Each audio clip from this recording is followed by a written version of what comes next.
નમસ્કાર મારા વાલા ગુજરાતી મિત્રો, જાગો જોગી જાગો ચેનલમાં આપનું સ્વાગત છે. તો આજે આપણે કહીશું કે માર્કંડ ઋષિએ મહામંત્ર કોને કહ્યું છે. તો માર્કંડ ઋષિએ કહ્યું છે કે હેજી ગુરુજી, મહામંત્રનો મોટો મહિમા જેને વખાણું બ્રહ્મના ભેદમાં રહે, જેથી નિરંજન હતા નિરાકાર, એ દીથી સૃષ્ટિ રચાણી રે. તો હવે મહામંત્ર કયો? તો પહેલી વાત છે કે જેથી નિરંજન હતા નિરાકાર, એટલે પરમાત્મા સ્વયં કોઈ આકાર નહોતા. એક ડાર્ક મેટલ, એક ડાર્ક એનર્જી, જેને કાળી શક્તિ આપણે કહીએ છીએ, એમાં પરમાત્મા સ્વયં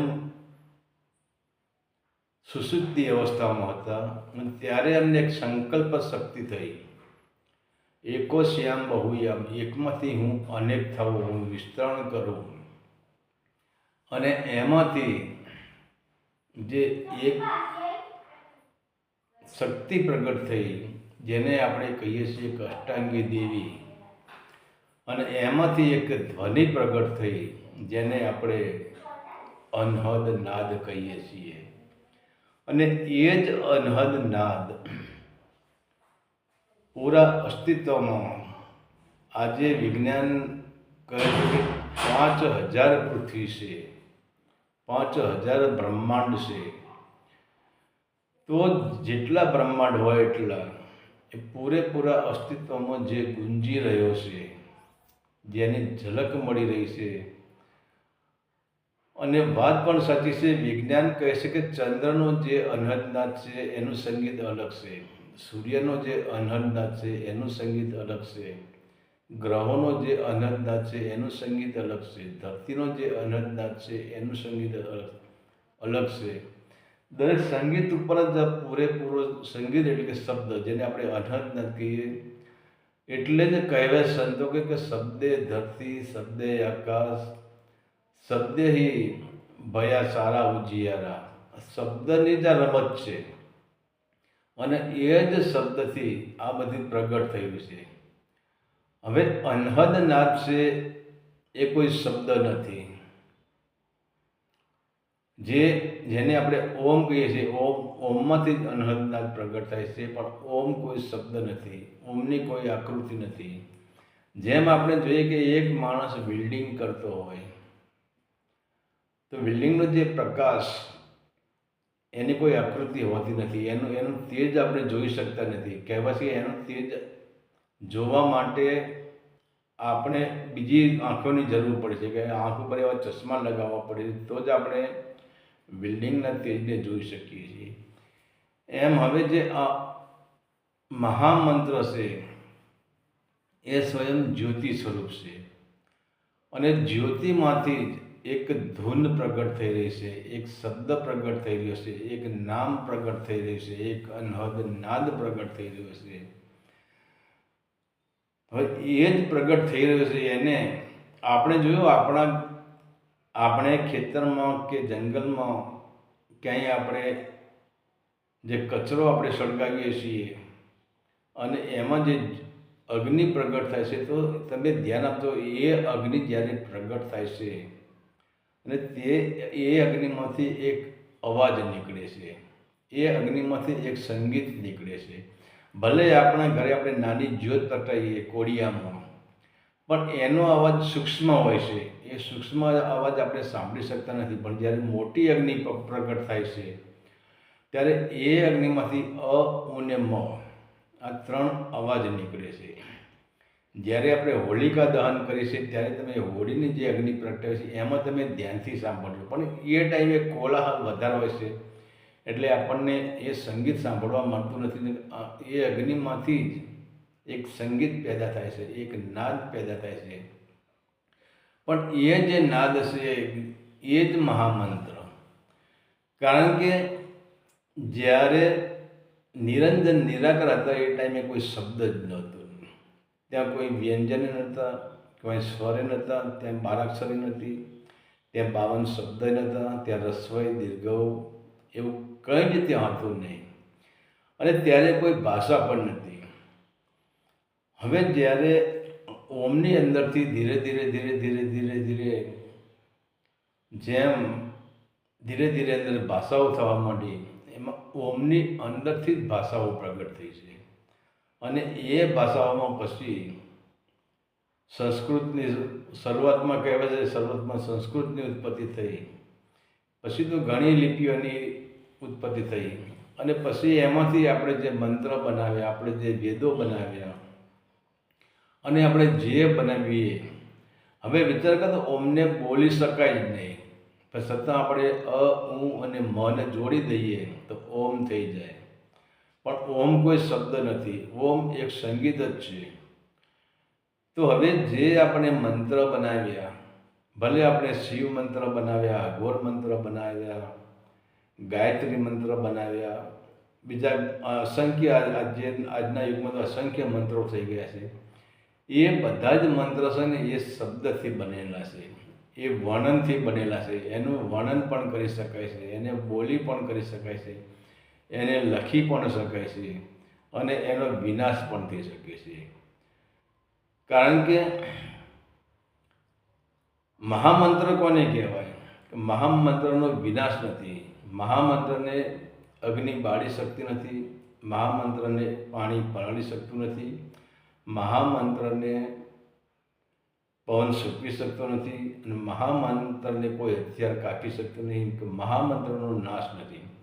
બીજા નંબરે આપણે કહીએ છીએ કે આપણા ગુરુજી આપણને જે મંત્ર આપે એ મંત્ર કોઈને કહેવાય નહીં, તો દોષ લાગે. અરે ભાઈ, દોષની વાત તો એક બાજુ પણ રહી, પણ તમે કહી જ કેવી રીતે શકો? તમારી અંદર સતત અનહદનાદ શરૂ છે. સહસ્ત્રામાંથી તમે અનહદ તમારા બંને કાનામાંથી તમે સાંભળી રહ્યા છો. તમારે લોકોને દર્શાવવો હોય તો તમે એને કેવી રીતે દર્શાવી શકો? કેવી રીતે સમજાવી શકો કે મારી અંદર શંખ, નગારા અને ઝાલર, પેલું ભજન છે કે દેખનદારે કોઈ આ દલમાય, જણણ જણણ જન ઝાલરી બાજે, બિનારે મુખે મોરલી બજાય, બિનારે દાંડીએ નોબત વાગે. હવે આ આપણે બહાર કેવી રીતે સમજાવી શકીએ, કેવી રીતે કહી શકીએ? એટલે કહેવા છે કે ગુરુ મંત્ર કહેવો કઠિન છે અને અશક્ય છે. કોઈને કહી જ પણ ના શકાય. તમારે કહેવો હોય તો પણ કહી ન શકાય. કે જેને જે અનુભવ થયો, અને આ અનુભવ એવો છે ને, એક રસ છે.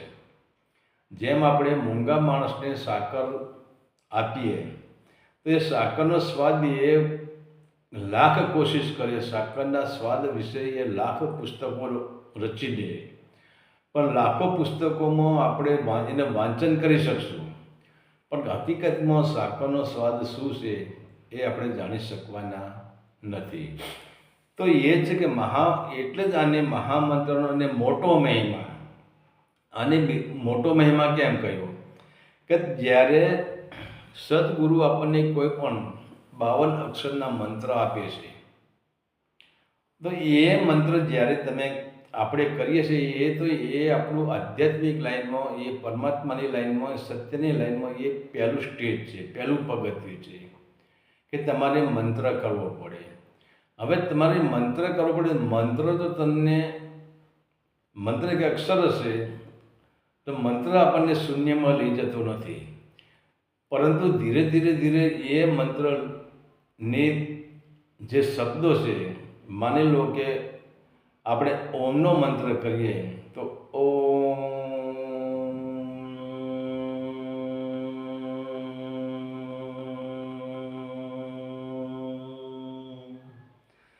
જે બે શબ્દની વચ્ચે જે ગેપ પડે છે, તમે રામ બોલો તો રામ, રા અને મની વચ્ચે જે ગેપ પડે છે, અને એ ગેપને જ મહામંત્ર કહેવાય છે. કોઈ શબ્દને મહામંત્ર કહેવાતું નથી. અને જ્યારે સાધક ધીરે ધીરે ધીરે ધ્યાનમાં બેસે છે, અને ત્યારે જેમ જેમ એની સાધના પાકતી જાય છે, જેમ જેમ એની ઉર્જા શૂન્ય થતી જાય છે, તો શૂન્ય શરીર કેવું, સાધના ધ્યાન એક મરણની પ્રક્રિયા છે. તો જેમ જેમ તમારું શરીર મરતું જાય છે, જેમ જેમ શરીર શૂન્ય થતું જાય છે, પહેલાં પગના અંગૂઠાથી શરૂઆત થાય છે, ત્યાંથી પછી તમારા ધીરે ધીરે ધીરે આખો પગ જ્યાં શૂન્ય થઈ જાય છે, ઢીંચણ શૂન્ય થઈ જશે, સાથળ સુધી શૂન્ય થઈ જશે. અને સાથળ સુધી શૂન્ય થઈ ગયા પછી આપણી જે આપણી ઇન્દ્રિય છે, ગુદા ચક્ર અને ઇન્દ્રિય ચક્રએ જ્યારે આપણી શૂન્યતાનો આપણે અનુભવ કરીએ છીએ અને ત્યારે જ પછી મૂલાધાર ચક્રની જાગૃત થાય છે. એ સિવાય તમે કોટી પ્રયત્ન કરો, મૂલાધાર ચક્રની જાગૃતિ થતી જ નથી. અને જ્યાં મૂલાધાર ચક્રની જાગૃત થાય છે ત્યાં તમામ પ્રકારના શબ્દો છૂટી જાય છે. ફક્ત શું બચે છે? એક ધ્વનિ. અને એ જ ધ્વનિ જે પછી આપણે બહારની ધ્વનિ આપણે ટકરાવથી કરીએ છીએ. જાણે કે આપણે પાછી હાર્મોનિયમ પડ્યું છે, હાર્મોનિયમ આપણે આંગળી આમ ઘુમાવીએ, આંગળીને સ્પર્શ કરીએ તો એમાંથી સંગીત નીકળે છે. ઘંટને આપણે વગાડીએ તો જ એમાંથી સંગીત નીકળે છે. ઢોલને વગાડીએ તો જ સંગીત નીકળે છે, તો જ એનો અવાજ નીકળે છે. પણ આને વગાડવું પડતું જ નથી. આ અનહદ નાદ એ આદો અને અનાદિ જ્યારે આ સૃષ્ટિ નથી, ત્યારે પણ અનહદ નાદ હતો. અને આજે પણ આ સૃષ્ટિ છે ત્યારે અનહદ નાદ છે. અને ભવિષ્યમાં પણ સૃષ્ટિનો મહાપ્રલય થઈ જશે ત્યારે જે બચશે એ જ અનહદ નાદ એટલે કે મહામંત્ર. એ મહામંત્ર જ બચવાનો છે, બીજું કંઈ જ બચવાનું નથી. એટલે માર્કંડ ઋષિ બધાને કહે છે કે ભાઈ તમે મહામંત્રને પકડી લો. તમારું જો જીવન ધન્ય કરવું હોય, તમારે સત્યને જાણવું હોય, તમારી અંદર સત્યની જ્યોત પ્રગટાવી હોય તો કોઈ શબ્દ કામ આપવાનો નથી. સિર્ફ મહામંત્રનો પકડી લો. અને એટલે જ માર્કંડ ઋષિએ મહામંત્રને બહુ મોટો મહિમાની વાત કરી છે. હરિ ઓમ તત્સત. આદેશના પ્રણામ.